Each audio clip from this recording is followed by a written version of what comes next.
بسم الله الرحمن الرحيم. أهلا ومرحبا بكم جميعا. نلتقي اليوم مع حل القواعد النحوية في مراجعة عامة على هذه القواعد النحوية السابقة للصف السادس الابتدائي. أنشطة الأضواء نقوم بحلها كاملة في هذا الفيديو. أعدك بإذن الله أنك سوف تستفيد الكثير والكثير في نهاية هذا الفيديو، واكتب لي في نهاية الفيديو مدى استفادتك بإذن الله عز وجل. في البداية لا تنسى الاشتراك في القناة إن كنت تشاهدنا لأول مرة، كذلك لا تنسى مشاركة الفيديو والإعجاب به وتفعيل الجرس. هيا بنا نبدأ مع أسئلة لاحظ واكتشف. لاحظ واكتشف. النشاط الأول: ميز الفعل المضارع في كل جملة وأعربه. يعني تذكرة سريعة في إعراب المضارع. قلنا أنه إما مرفوع وإما منصوب أو مجزوم. يرفع إذا لم يسبق طبعا بناصب أو جازم. طب ينصب إذا سبق بأداة جزم، أن ولن وكي وحتى ولام التعليل. يكون مجزوما إذا سبق بلم أو لا الناهية وليس النافية، وكذلك لام الأمر. الابن الصالح يطيع. يطيع فعل مضارع مرفوع وعلامة رفعه الضمة. طبعا لما نقول مرفوع يبقى لم يسبق بنصب أو جازم. طيب لم جازمة. لم يحقق، يبقى إذن يحقق فعل مضارع طبعا مجزوم وعلامة جزمه السكون لأنه صحيح الآخر. لم يحقق ولكن قلنا في حالة الكلمة التي بعدها تبدأ بحرف ساكن، في اللغة العربية لا يلتقي ساكنا، فبالتالي هذا السكون يحول إلى الكسر. المهم لا هنا ناهية، لا تعامل الناس معاملة سيئة. لا ناهية جازمة، يبقى إذن تعامل فعل مضارع مجزوم وعلامة جزمه السكون. طيب أبذل جهدك. أبذل جهدك لتكون ذا شأن. طبعا أبذل فعل أمر. لتكون لي لام التعليل، يبقى إذن لتكون فعل مضارع منصوب وعلامة نصبه الفتحة. عليكم أن تكونوا. أن أيضا كما قلنا أين هي؟ أن في النصب، يبقى إذن تكونوا فعل مضارع منصوب بأن وعلامة نصبه علامة نصبه انتبه، علامة نصبه حذف النون لأنه من الأفعال الخمسة. المخلصون لا يهملون. لا نافية، لا تفعل يعني لا تؤثر. يهملون فعل مضارع مرفوع وعلامة رفعه طبعا ثبوت النون لأنه من الأفعال الخمسة. لتشهدوا هذه لام الأمر جازمة، طبعا لام الأمر جازمة. لتشهدوا فعل مضارع مجزوم بلام الأمر وعلامة جزمه حذف النون لأنه من الأفعال الخمسة. يحلم فعل مضارع مرفوع وعلامة رفعه الضمة، لم يسبق بناصب أو جازم. يحلم الأب بنجاح أبنائه. لا تشوهوا، لا ناهية جازمة. تشوهوا فعل مضارع مجزوم بلا ناهية وعلامة جزمه حذف النون لأنه من الأفعال الخمسة. منظر المتحف. مارس الرياضة. مارس ده فعل أمر. مارس الرياضة. لماذا هنا فصل منقوط. كي تحافظ. إذن تحافظ فعل مضارع منصوب بكي وعلامة منصوب طبعا بكي وعلامة نصبه كي أي في النصب، وعلامة نصبه طبعا الفتحة لأنه فعل صحيح الآخر. أيها العاملون. أيوة. لتحرصوا على نجاح مصنعكم. لتحرصوا لام الأمر. لام الأمر أين هنا؟ أين هي؟ إنها طبعا في الجزم، يبقى إذن جازمة نقول لتحرصوا. هي أصلا تحرصون فعل مضارع مجزوم بلام الأمر وعلامة جزمه حذف النون لأنه من الأفعال الخمسة. طبعا لام الأمر بتكون مكسورة. أتمرن كي أفوز. انتبه، أتمرن ده فعل مضارع. فعل مضارع مرفوع لأنه لم يسبق بنصب أو جازم وعلامة رفعه الضمة طبعا لأنه صحيح الآخر. كي ناصبة، يبقى إذن كي أفوز فعل مضارع. أفوز فعل مضارع منصوب بكي وعلامة نصبه الفتحة لأنه صحيح الآخر. أفوز في المسابقة. طبعا أنا أحاول الإجابة بسرعة حتى لا يكون وقت الفيديو طويل جدا وحتى لا أطيل عليكم، ولكن إن كان لديكم أي سؤال أو استفسار اكتبوه لنا في التعليقات وأرسلوه لنا. النشاط الثاني: صوب الخطأ في كل جملة. هنا بعض التدريبات هنا نجدها على الأسماء الخمسة. الأسماء الخمسة هي أب وأخ وحم وفو وأيه وذو، ومن شروطها أنها تكون طبعا مفردة ومضافة لغير ياء المتكلم، وتكون ذو بمعنى صاحب، وتكون فو طبعا بالواو وليس بالميم. هذه الأسماء الخمسة إعرابها ترفع بالواو وتنصب بالألف وتجر بالياء. طبعا شرح كل هذه الأشياء مشروحة في فيديوهات مستقلة، ولكن هذه مراجعة فقط سريعة للتذكرة بالمعلومات. ولكن أنصحك طبعا يعني إنك تدخل على هذه الفيديوهات وطبعا تشوفها عشان تستوعب الكلام اللي احنا يعني بنشرحه الآن. طيب صوب الخطأ هنا خطأ هنا، ليس لا نقول ذا العلم محبوب، لا نقول ذو العلم محبوب. لماذا؟ لأنه طبعا هنا مبتدأ مرفوع، علامة رفعه الواو، لأنه من الأسماء الخمسة. طيب يساعد المؤمن، يساعد هنا ضمة، بإذن بالضمة، فعل مضارع مرفوع علامة رفعه الضمة، يساعد المؤمن جاره. أحب أن ناصبة، إذن أن تكونوا فعل مضارع منصوب بأن، وعلامة نصبه حذف النون لأنه من الأفعال الخمسة. أن تكونوا مثقفين. طيب خلي بالك دي كان صح، الواو طبعا هنا ده اسم كان، ده إعراب باختصار يعني. وهنا طبعا مثقفين هيبقى خبر كان خبر كان منصوب علامة نصبه الياء. لترتبون المقاعد في المكتبة. طيب لام الأمر، يبقى إذن الخطأ هنا في النون، يبقى إذن ترتب فعل مضارع مجزوم بلام الأمر، وعلامة جزمه حذف النون لأنه من الأفعال الخمسة. طبعا الواو فاعل والمقاعد مفعول به. بعد ذلك لم يحضر، لم جازمة، يحضر فعل مضارع مجزوم بلم، وعلامة جزمه السكون لأنه صحيح الآخر. لم يحضر طلابنا الحفلة. إن أبوك يجد في عمله. إن أبوك يجد طبعا هنا خطأ. قلنا إن هذه طبعا حرف ناسخ، فبالتالي بينصب المبتدأ وبيرفع عليه الخبر، بينصب المبتدأ، فنقول إن أباك. إذن هي تنصب بالألف. إن أباك فعل، إن أباك اسم إن منصوب بالألف، منصوب وعلامة تصبيله الألف لأنه من الأسماء الخمسة. يجد في عمله، يجتهد يعني. إن الرابحين كذلك، اسم إن بالياء طبعا، اسم إن منصوب وعلامة نصبه الياء لأنه جمع مذكر سالم، وهذا هو الخبر مرفوع على رفعه الواو. طبعا الواو اللي هي الثانية. اهتم بعملك لتصبح. اهتم بعملك طبعا ده فعل أمر مش ماضي. طيب فعل أمر لأن فيه طلب، خلاص. اهتم بعملك، لماذا؟ ليه يجب علي أن أهتم بعملي؟ لتصبح هذه لام التعليل، بإذن تصبح فعل مضارع منصوب بلام التعليل وعلامة نصبه الفتحة لأنه صحيح الآخر. كونوا رابحين، أيضا مثل السابق، كونوا رابحين بالياء. كونوا رابحين، طبعا الواو هي اسم كان. طيب ورابحين خبر كان ماله منصوب وعلامة نصبه الياء. كونوا رابحين في الحياة. إنهم عاملون. إنهم هذه إن واسمها طبعا اسمها هيكون في محل نصب، وبالتالي الخبر هيكون مرفوع، يبقى كونوا إنهم عاملون. خبر إن مرفوع وعلامة رفعه الواو لأنه جمع مذكر سالم. انتبه جيدا، إن لم تفهم شيء من السرعة أعد الفيديو، أعد ما سبق واستوعب جيدا. لا تخالف، لا هنا ناهية جازمة، فبالتالي تخالف فعل مضارع مجزوم بلا ناهية وعلامة جزمه حذف النون لأنه من الأفعال الخمسة. لا تخالف قواعد الرحلة. العاقلون يراعون، هنا نون فعل مضارع مرفوع وعلامة رفعه ثبوت النون لأنه من الأفعال الخمسة. يراعون مشاعر الآخرين. ننتقل سريعا إلى النشاط التالي في تدريبات لاحظ وتعلم. أعرب الكلمة التي تحتها خطأ. سؤال إعراب، ركز بقى مهم جدا. أخوك مخلص في عمله. أخوك مبتدأ مرفوع وعلامة رفعه طبعا الواو، علامة رفعه الواو لأنه من الأسماء الخمسة كما قلنا منذ قليل. إن أباك. طيب كن متمسكا بالحق، هي كن أنت متمسكا خبر كان أو خبر كن منصوب طبعا وعلامة تصبيره الفتحة.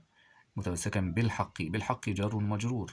طيب بالتفصيل الباء حرف جر، والحقي اسم مجرور بالباء وعلامة جره الكسرة. ذو الخلق، ذو الخلق محبوب، ذو الخلق محبوب. طيب ذو طبعا مبتدأ، الخلق مضاف إليه مجرور وعلامة جره إليه الكسرة، مضاف إليه مجرور وعلامة جره إليه الكسرة. طيب محبوب، محبوب خبر خبر المبتدأ، خبر مرفوع علامة رفعه الضمة من الجميع. الجنود في ميدان، في ميدان جر ومجرور، ولكن في حرف جر، وميدان اسم مجرور بفي وعلامة جره الكسرة. ولكن هنا الجنود مبتدأ، أين الخبر؟ الخبر في ميدان. يبقى إذن الخبر هنا شبه، طبعا شبه جملة، نوعه جار ومجرور، جار ومجرور في محل رفع، في محل رفع خبر المبتدأ، في محل رفع خبر المبتدأ. الزائرون أخلاقهم حسنة، طبعا الزائرون مبتدأ وأخلاقهم ده الخبر. طيب بالتفصيل أخلاقهم، احنا قلنا الزائرون مبتدأ صح كده؟ طيب أخلاقهم مبتدأ برضو، يبقى إذا لازم نقول على الزائرون مبتدأ أول عشان لخبطة، وأخلاقهم طبعا نقول مبتدأ ثاني. ما أصبح عندنا مبتدأين، والوقت هيكون عندنا خبرين. طيب مبتدأ ثاني مرفوع وعلامة رفعه الضمة، الضمة فوق القاف كلمة أخلاق. طيب هم ضمير طبعا ضمير متصل مبني في محل جر مضاف إليه اللي هي هم، أو نقول الهاء بس والميم طبعا للجمع. طيب أخلاقهم قلنا مبتدأ ثاني، يبقى حسنة خبر المبتدأ الثاني، خبر المبتدأ الثاني، خبر المبتدأ ده يبقى مبتدأ وخبر، مبتدأ وخبره. خبر المبتدأ الثاني مرفوع علامة رفعه الضمة. وفي الآخر نقول والجملة الاسمية، طبعا دي جملة اسمية لأنها مكونة مبتدأ وخبر. احنا قلنا الزائرون مبتدأ، طب فين الخبر بتاع المبتدأ دوت؟ أهي الجملة الاسمية، يبقى الجملة جملة اسمية في محل رفع خبر المبتدأ الأول. يا رب تكون فهمت المثل دوت، عيد وزيد لحد ما تفهم بإذن الله. مش فاهم حاجة ابعت لي وأوضح لك. الصالحون يساعدون الناس، الصالحون طبعا برضو مبتدأ، يساعدون خبر، بس هنا خبر جملة فعلية، بس الإعراب بقى التفصيلي. يساعدون طبعا فعل مضارع مرفوع وعلامة رفعه ثبوت النون لأنه من الأفعال من الأفعال الخمسة. طيب والواو، الواو فاعل، الواو فاعل، يبقى إذن يساعدون فعل وفاعل. يبقى هذه الجملة الفعلية طبعا الناس مفعول به، مش عايزين الناس، هناخد بس الفعل والفاعل، هي الأساس بتاع الجملة الفعلية مكونة من الفعل والفاعل. خلاص الجملة الفعلية في محل رفع خبر المبتدأ.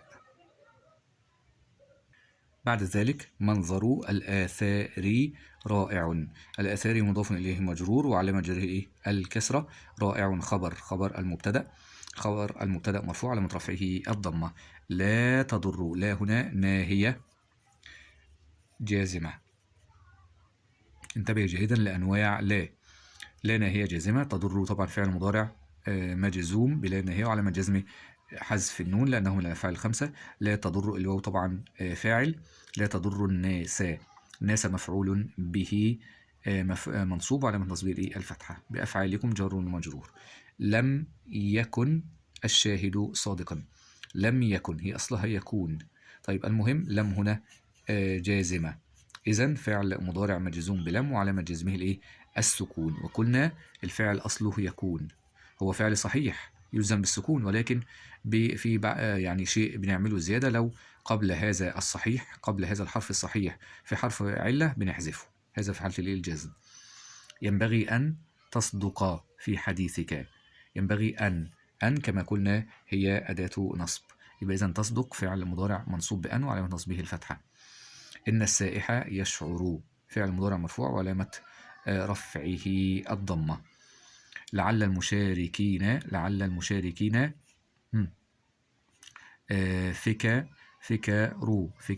فكرهم مفيدة.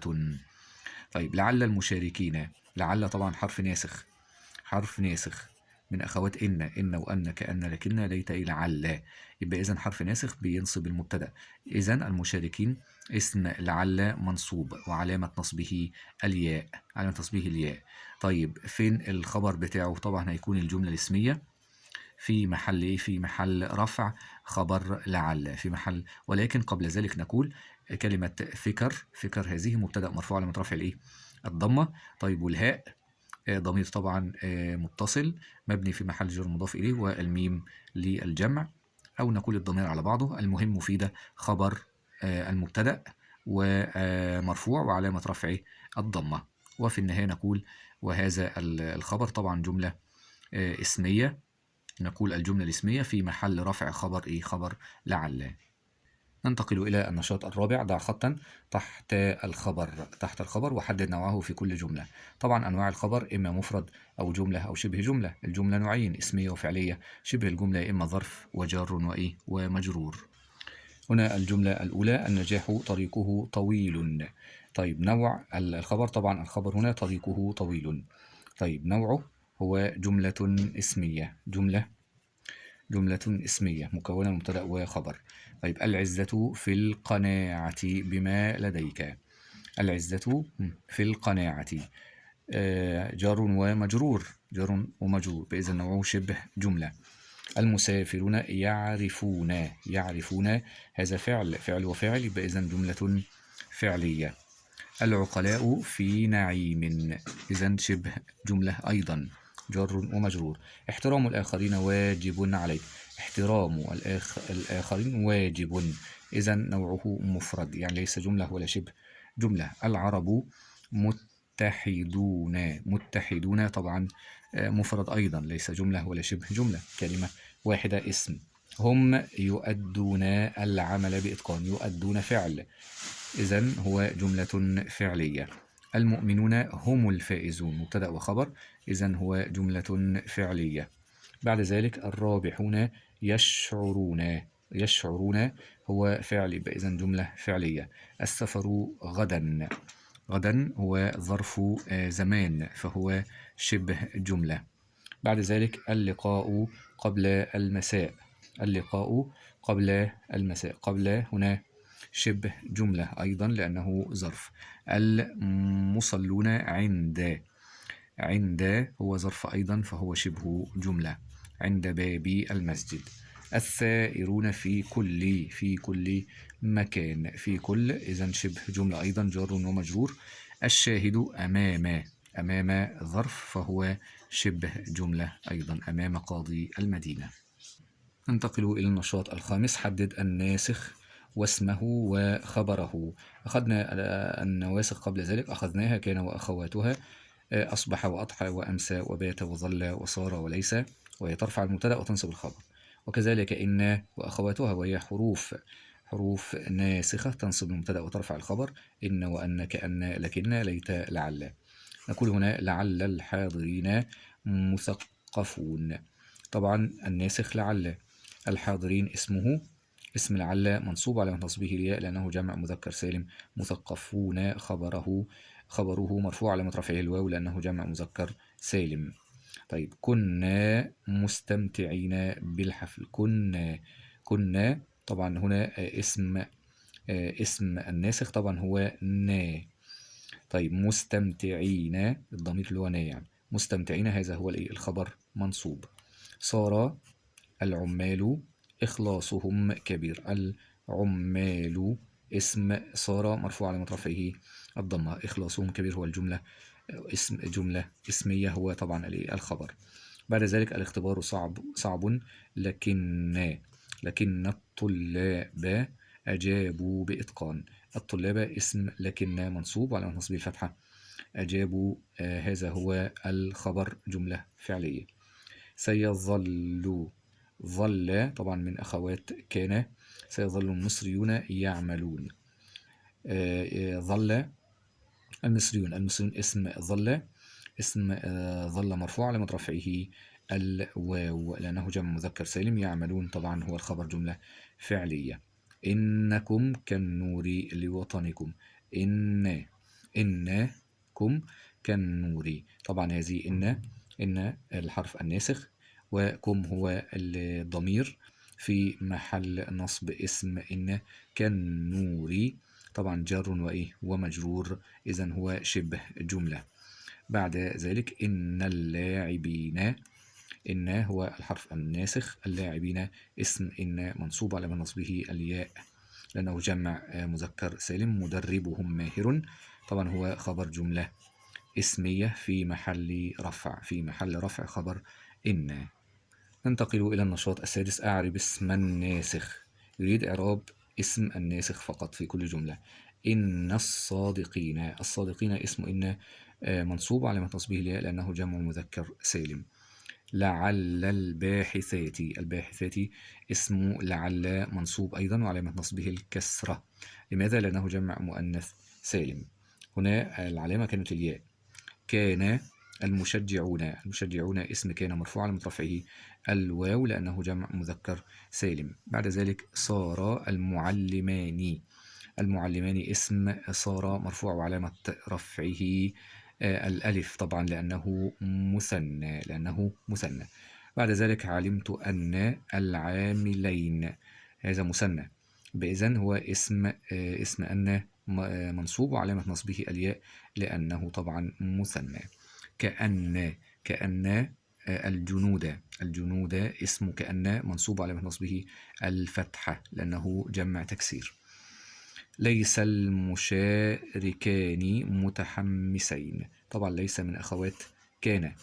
المشاركان اسم ليس مرفوع وعلامة رفعه الألف لأنه مثنى. ظل العلماء. العلماء اسم ظل مرفوع وعلامة رفعه الضمة لأنه جمع تكسير. أصبحت الباحثات متعبات. أصبحت طبعا التاء تالي التأنيث. الباحثات اسم أصبح مرفوع علامة رفعه الضمة لأنه جمع مؤنث سالم. الطريق طويل لكن المسافرين اسم لكن منصوب وعلامة نصبه اسم لكن منصوب وعلامة نصبه طبعا الياء لأنه جمع مذكر سالم. النشاط السابع. قدر الضمير المستتر. الضمائر كما قلنا قبل ذلك نوعان: بارزة ومستترة. البارزة منفصلة ومتصلة. منفصلة ضمير للمتكلم أو للمخاطب أو للغائب، والمتصلة تاء الفاعل نون المتكلمين نون النسوة ألف الاثنين، أو الجماعة هي المخاطبة هاء الغيبة كاف الخطاب ياء المتكلم. والمستترة تقدر يكون التقدير أنا نحن أنت هو هي. طيب فهنا يريد الضمير المستتر هذا، فالضمير المستتر يقدر بعد الفعل. ندافع نحن عن الوطني. طبعا هنا الفعل بدأ بالنون فتقدير نحن. بلدنا يسعى هو.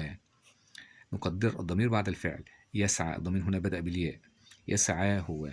طيب المغامر يفوز هو بالجوائز. كن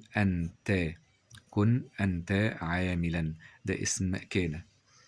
اصبر أنت ده فعل أمر. اصبر أنت على شدائد الزمان. أعامل أنا. هنا الضمير اللي هو المضارع بدأ بالهمزة فتقديره أنا. طيب هنا بدأ بالياء تقديره هو. هنا بدأ بالنون تقديره نحن. علينا أن نتحلى نحن أيضا. ندافع نتحلى نحن. لا تمشي في طريق الشر. لا تمشي أنت. هنا بدأ بالتاء. لا تمشي أنت في طريق الشر. إياك أن تتخلى أنت أيضا. تمشي تتخلى أنت عن إخوتك. المعلم يصبر هو. هنا بدأ بالياء. يسعى هو. يصبر هو. النشاط الثامن. ضع خطا تحت الفعل المضارع وحدد نوعه صحيح الآخر أم معتل الآخر. ضع خطا تحت هذا الفعل المضارع. يقضي هو فعل طبعا معتل الآخر بالياء. لم يكن طبعا ينتهي بالنون فهو صحيح الآخر. لن يحقق ينتهي بالقاف صحيح الآخر. يدعو ينتهي بالواو فهو معتل الآخر. يسمو ينتهي بالواو فهو معتل أيضا. يفكر ينتهي بالراء يبقى إذن صحيح. يحلو العيش بالإيمان يبقى إذن معتل. لا يسعى منتهي هنا بالألف. هنا منتهي بالياء. إذن الفعل معتل يعني ينتهي بالواو أو الألف أو الياء كما تعلمنا. النشاط التاسع. اضبط ما تحته خط في كل مجموعة مبينا السبب. هنا لتكن هذه اللام طبعا لام الأمر يبقى إذن تكن فعل مضارع مجزوم بلام الأمر وعلامة جزمه السكون. اجتهد لتكون. هذه لام الأمر الفعل بعدها مجزوم. لام الأمر الفعل بعدها إيه؟ مجزوم.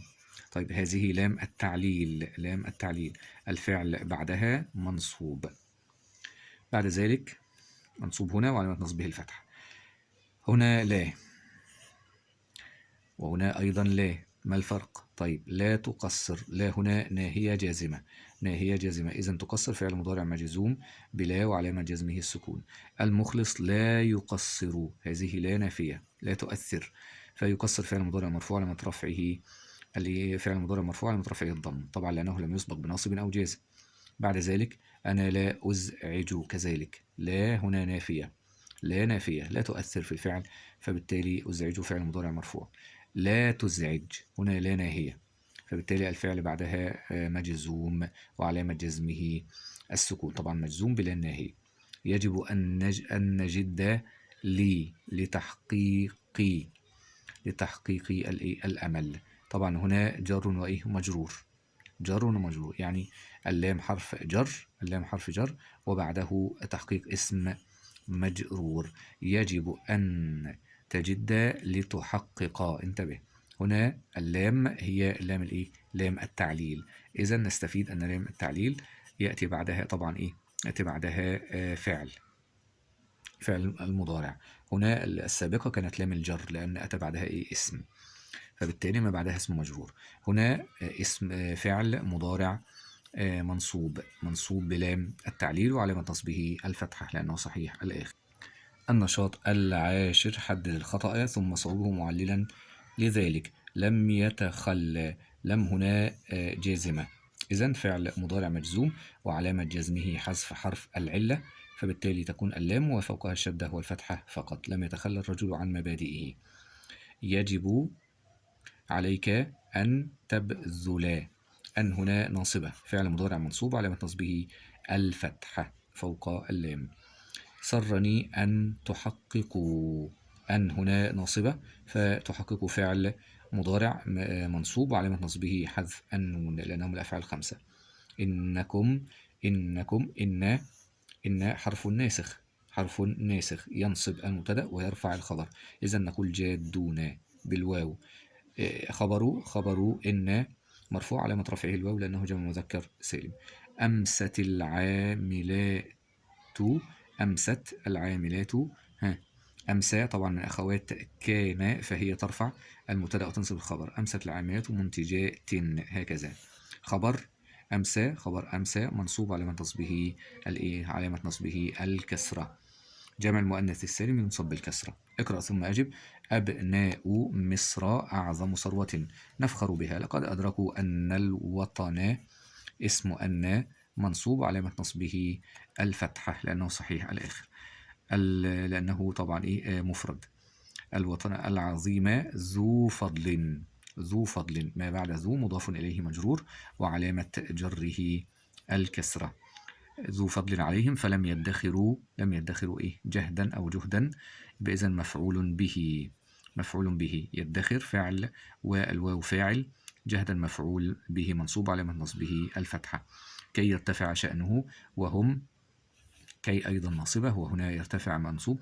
وهم يواجهون الصعاب واثقين بقدرتهم على تحقيق مستقبل مشرق. أعرف ما تحت الخط، خلاص استخرج منها الفقرة السابقة خبرا مفردا.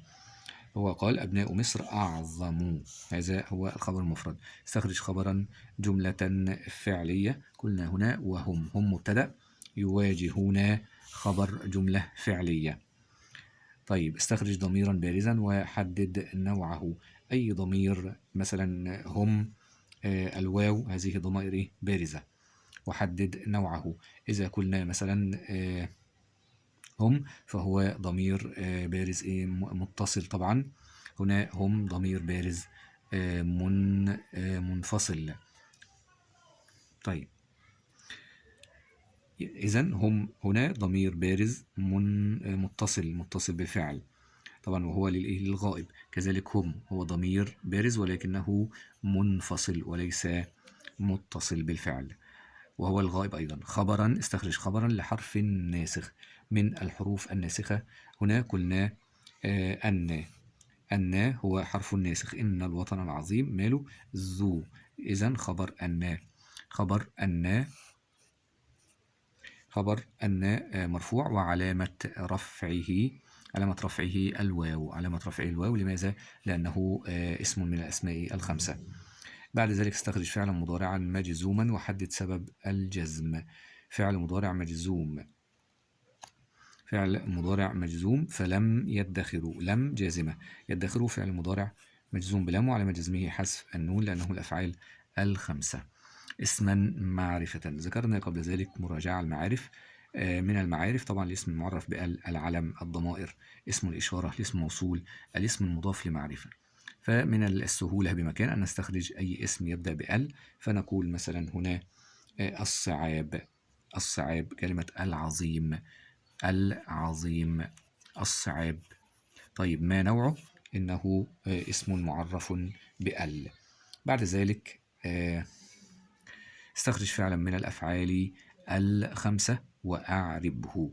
يدخر هو فعل من الأفعال الخمسة، يواجهون فعل من الأفعال الخمسة. طيب هنا يواجهون فعل مضارع، فعل من الأفعال الخمسة، فعل مضارع مرفوع، وعلامة رفعه طبعا ثبوت النون، ثبوت النون لأنه من الأفعال الخمسة، طبعا مرفوع لأنه لم يسبق بناصب أو جازم. إذا قلنا يدخر فعل مضارع مجزوم بلام، وعلامة جزمه حذف النون لأنه من الأفعال الخمسة. بعد ذلك تخير الصواب مما بين القوسين. يملأ المطر الأنهار، يملأ فعل طبعا مضارع صحيح الآخر لأنه ينتهي بهمزة، ينتهي بهمزة وليس بالنون، ينتهي بالهمزة، فهو فعل مضارع يعني مرفوع صحيح الآخر.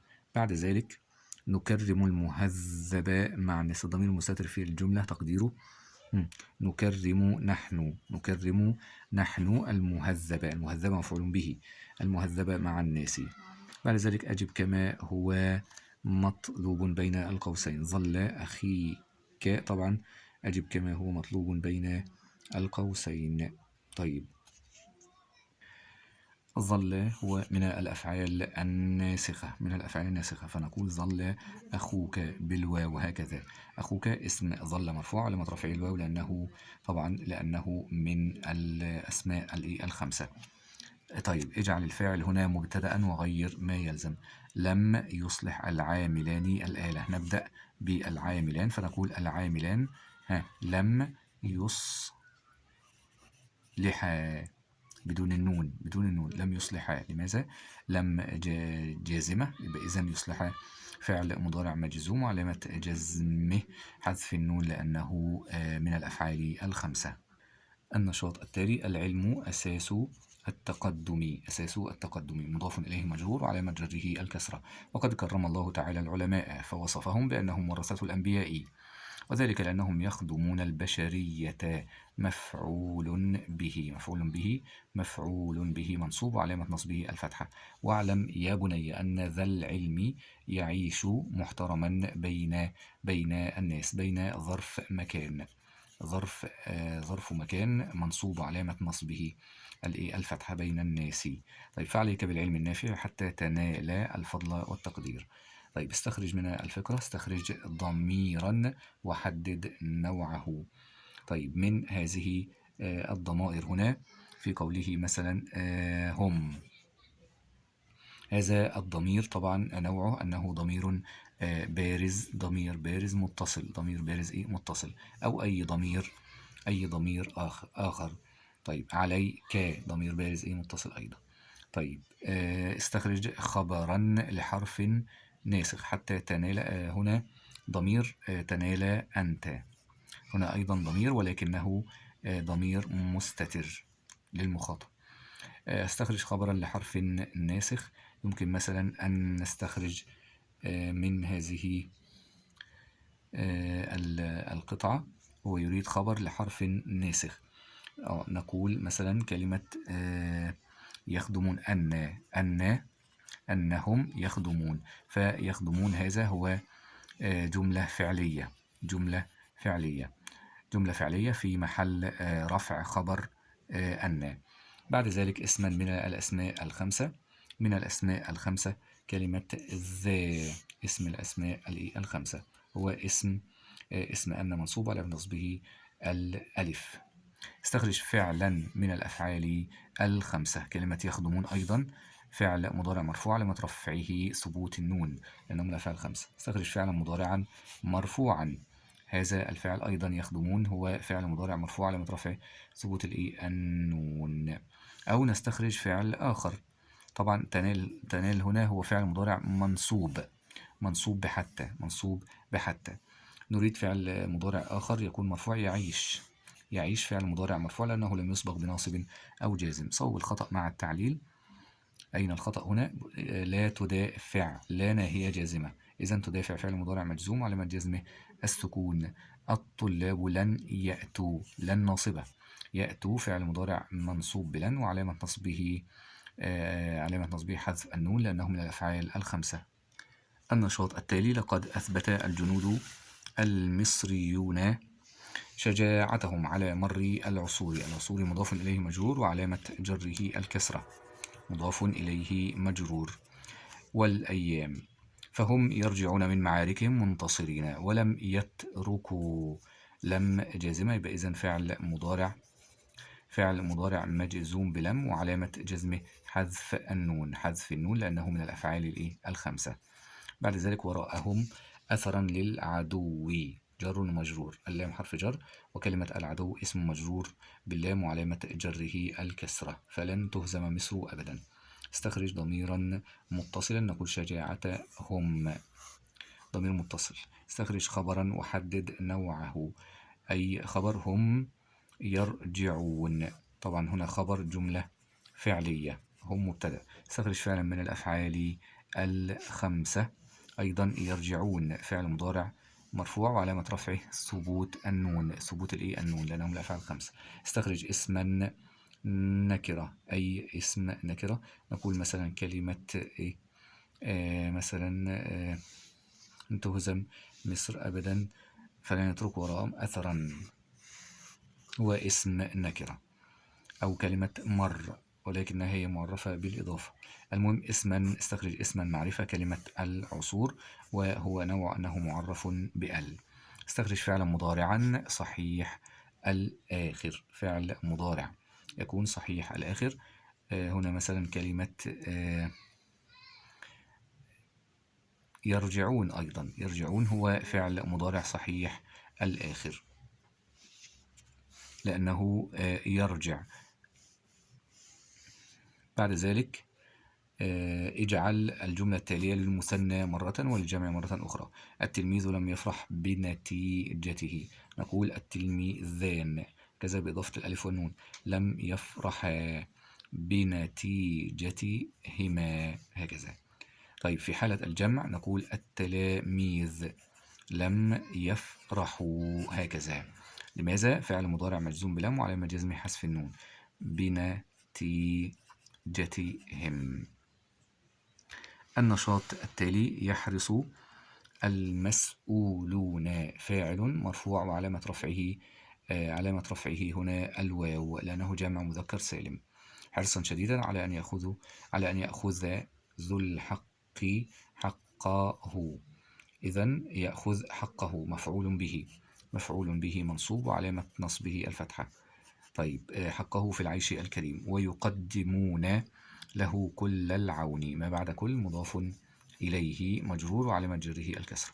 ويسهلون له كل السبل. وهم يفعلون كل ذلك ليصبح الناس مطمئنين في حياتهم. هنا اللام لام التعليل. ويصبح فعل مضارع منصوب بلام التعليل وعلامة نصبه طبعا الفتحة. استخرج ضميرا بارزا. من الضمائر البارزة هنا أقول مثلا وهم، هذا ضمير بارز، طبعا ضمير بارز منفصل. استخرج اسما من الأسماء الخمسة وأعربه. طيب كلمة ذو، أن يأخذ ذو الحق، هنا فاعل مرفوع علامة رفعه الواو لأنه من الأسماء الخمسة. استخرج فعلا من الأفعال الخمسة. يقدمون فعل مضارع مرفوع وعلامة رفعه ثبوت النون لأنه من الأفعال الخمسة. استخرج فعلا مضارعا مرفوعا. ممكن أيضا أن نقول مقدمون أو يحرصوا. فعل مضارع مرفوع أيضا. استخرج اسما معرفة وبين نوعه. كلمة العيش، كلمة أي الكريم، هذه من المعارف. بعد ذلك استخرج فعلا مضارعا منصوبا. يصبح، يصبح كما قلنا هو فعل مضارع منصوب بلام التعليل وعلامة نصبه الفتحة لأنه صحيح الآخر. أخوك ذو خلق طيب. أدخل على الجملة السابقة حرفا ناسخا مرة وفعلا ناسخا، فنقول مثلا إن تنصب المبتدأ، فنقول إن أخاك هكذا بالألف. إن أخاك ذو خلق، إن أخاك ذو خلق طيب.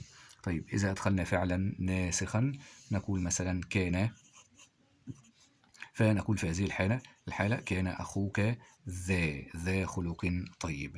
أخوك اسم كان مرفوع على رفعه الواو، ذا خبر كان منصوب على تصبيه الألف طبعا لأنه من الأسماء الخمسة. اجعل الفعل يمارس مرفوعا مرة، فنقول مثلا يمارس الرجل عمله بإتقان مثلا. إذا يمارس فعل مضارع مرفوع ومنصوبا مرة. ندخل مثلا لن، أقول لن يمارس الرجل عمله هكذا. الفيديو القادم نلتقي مع شرح للتعبير الكتابي، كتابة نص لمناقشة مزايا وعيوب. نقوم بشرح هذا النص، نتعلم كيف نكتب هذا النص ونناقش فيه المزايا والعيوب لفكرة أو موضوع ما، نتعلم ذلك ونقوم بحل تدريبات أيضا في نفس الفيديو القادم بإذن الله، فيديو مهم عن التعبير الكتابي، فتابعونا. في نهاية هذا الدرس وفي هذا الشرح وحل التدريبات أرجو أن تكونوا قد استفدتم. شاركوا هذا الفيديو مع الآخرين، اكتبوا لنا في التعليقات آراءكم وشاركوه مع أصدقائكم حتى يستفيدوا منه أيضا. لا تنسوا الاشتراك في القناة، كذلك لا تنسوا الإعجاب بهذا الفيديو وتفعيل الجرس. وأيضا أنبه إلى أن هناك قوائم التشغيل في القناة، ادخل عليها سوف تجد يعني المزيد والمزيد من الدروس لكل صف دراسي ولكل مادة بالترتيب مرتبة وبسهولة. اضغط على الفيديوهات وسوف تقوم بالاستفادة بإذن الله من هذه الفيديوهات. شكرا لكم والسلام عليكم ورحمة الله وبركاته.